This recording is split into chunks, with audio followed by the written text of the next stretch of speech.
welcome as the State of the Nation. My guest is still here with me in our Abuja studios is Johnny Michaels, the chairman of Egbema Gbaramatu Community Development Foundation. I want to thank you so much indeed for staying through, as well as Professor Chris Nwokubia, a social commentator as well. Let's go straight to Abuja. Mr. Johnny, you feel that those elders have really been the problem. Is the government aware of this summations that you've made?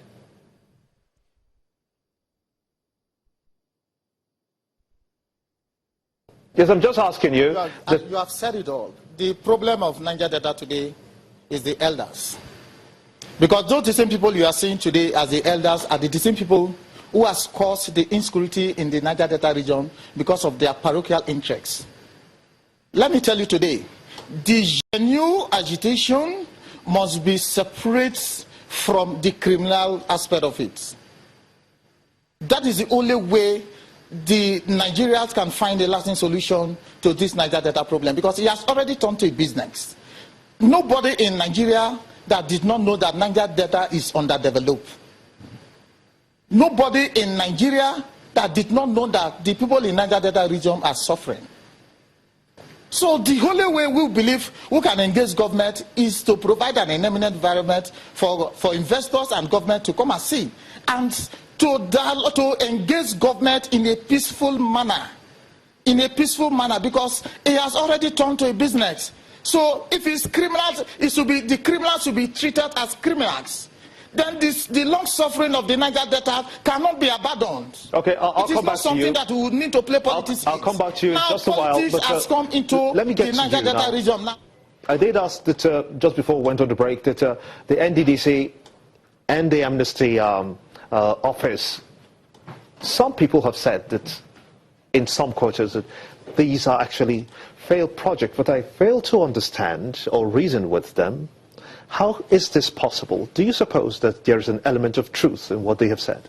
No, I totally agree that there's been a lot of malfeasance, fraud and corruption at the level of the NDDC and, if you like, the Amnesty Project. Are you aware, Gimba, that the Amnesty Project, particularly the overseas training programs, was meant for the poor, for those who actually were part of the militancy and agitation? But as you and I talk, you have the novel rich, you have the children of the rich who are in foreign schools being taken care of, paid for by the Amnesty Office. And I think that is wrong. I believe that as we continue with the effort of the federal government to create new paradigms of responsibleness and responsiveness in governance, as we continue with the fight against corruption, the searchlight must be beamed on the NDDC and the Amnesty Office. We must begin to ask questions, and strong questions at that, because like my brother... The Amnesty program should change in the people of the Niger Delta? Sadly, that's what's been happening. And like my brother from in Abuja noted, for some it's business. And I think that it should, the primacy of lives, the necessities of the Niger Deltas, the necessaries that the Niger Delta must be made better, should be treated as summum bonum, as a primacy. But unfortunately, those who are allowed to run the NDDC and perhaps the Amnesty Office do not seem to care so much about the people. And I believe strongly that the time has come for government to be in the spotlight, and then to have people who truly care about the Niger Delta space and about the Niger Delta people to hold superintendents, not only at the level of the Amnesty Office, at the level of the NDDC, and at the level of the ministry. Because save and except that is done, these conflagrations, this pain and conflict in the Niger Delta will continue. But I believe that proactive engagement of the people through responsible leaders and turning that site to a huge construction site and making sure that development and developmental projects are brought there will do a lot, not only in building the confidence of our people, in making them trust Mr. President and trust this government. It will also douse the tension and make the average Niger Deltan see the militants as villains and as criminals, because that is the only way to go.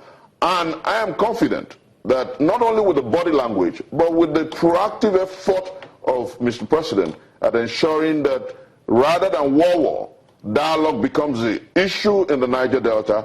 We can sincerely etiolate the conflict in the Niger Delta, unite our country more, and move this country away from the jangling discord of poverty and disease to the amazing place of promise. Professor Chris Nwokubia, a gentle and subtle reminder that that is indeed a strong point that everyone can take away from State of the Nation. I want to thank you also, Johnny Michaels in our Abuja studio, the chairman at Baramatu Community Development Foundation. For your thoughts, gentlemen, I want to thank you so much indeed. And to you, let us watch this program.